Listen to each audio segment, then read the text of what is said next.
Assalamualaikum dan selamat pagi. Pagi. Okey, apa nak cakap tadi? Perasaan datang travel. Ikut skrip. Pakar je dulu. Okey, apa-apa je. Okey, seperti yang semua tahu, kali ni travel trip yang ketiga saya dengan BE. Dan travel trip seorang pula kali ni. So perasaan dia, bila kita datang kali pertama tak ada expectation apa-apa lah sebab belum pernah kan. Seorang. So kita tengok orang kan, tengok orang berpasangan, kena bawa pasangan. So bila kita datang pula qualify kedua, kita bawa pasangan, perasaan dia lain pula. Kita yalah tak pernah honeymoon berdua kan. Jauh dua negara macam tu kan. Tapi waktu tu perasaan kita, kita datang lain lah sebab ada bawa orang dan kita boleh menyampaikan kat dia. Orang kata nak tahu betul-betul culture BE ni kena datang, kena join trip kan.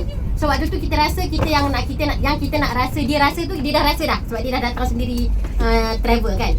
So pada waktu tu network kita pun tengah grow. So ada cabarannya tapi kita tahu sebab kita tahu kita buat BE dan kita sedang membina orang juga untuk rasa apa kita rasa.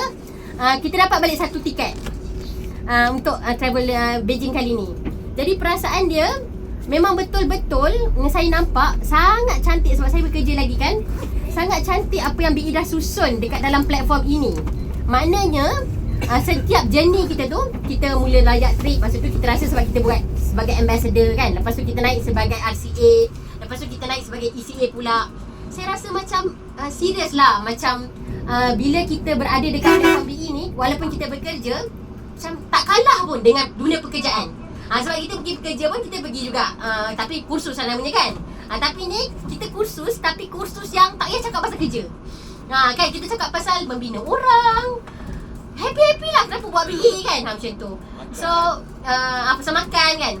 Tu satu lagi saya nak cakap pasal antara benda yang saya takut dengan travel adalah saya takut pasal makan.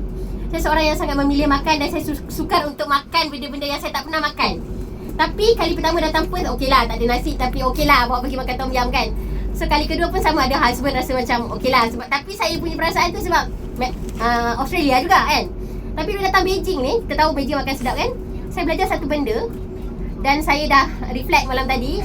Saya cakap masa makan itik semalam, macam mana rasa itik ni. Dia itik tapi dia rasa macam ayam.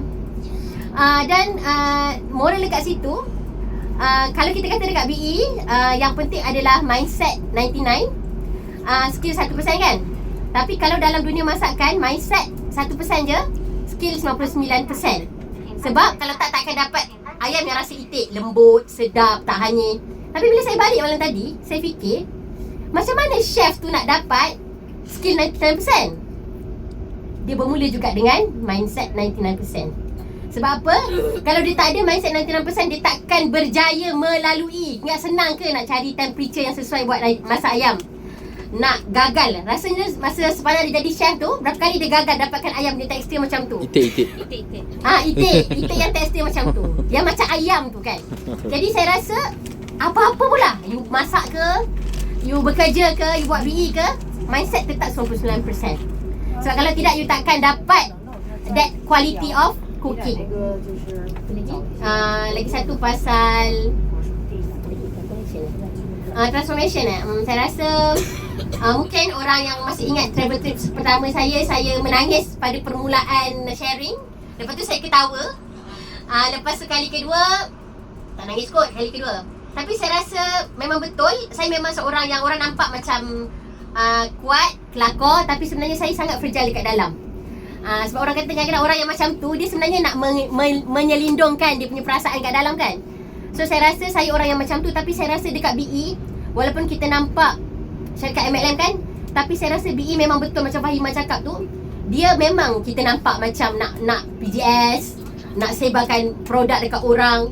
Tapi dia memang bukan bisnes lah saya nampak. Dia memang satu platform, kita panggil platform, yang memang membentuk kita. Mana-mana pun dia patah balik dekat kita. Kalau you rasa you nak buat BE sebab you dah cukup duit, you dah banyak duit, you tak kisah nak beli produk, tapi you tengok balik, ada tak sesuatu yang you rasa bila you datang BE, you dapat improve dalaman diri you. Saya rasa saya nampak benda tu dekat diri saya. Tak tahu orang lain nampak ke tak, tapi saya nampak benda tu dekat diri saya. Di mana dulu saya fragile, Sekarang masih juga fragile, tapi kita kena kuat sebab kita tahu. Dulu aku fragile, kenapa? Sekarang aku fragile, kenapa? Sebab kita nampak dalam BE ni banyaklah benda beyond duit, beyond kepentingan diri sendiri, beyond you nak berbisnes. Tapi sebenarnya saya rasa kat luar sana sangat ramai orang yang berperang dengan diri dia. Dia nak jadi better tapi dia tak tahu tempat. Dia nak jadi lebih baik tapi dia tak jumpa circle. Dia nak improve diri dia yang dia tahu sangat banyak kelemahan tapi dia tak tahu where to go. So saya rasa this is the best platform for me. Walaupun saya masih lagi, saya happy dengan pekerjaan saya, tapi saya rasa saya kena keluar sebab saya tak nak berada dalam satu keadaan yang sekarang sampai saya mati. InsyaAllah mudah-mudahan doakan saya dapat 2 tiket ke Seoul. Sebab perasaan dia macam kita nak dia terus rasa apa kita rasa, kita tak nak dia on off kan. Sama dengan suami lah juga. So itu saja. Terima kasih. Assalamualaikum warahmatullahi wabarakatuh.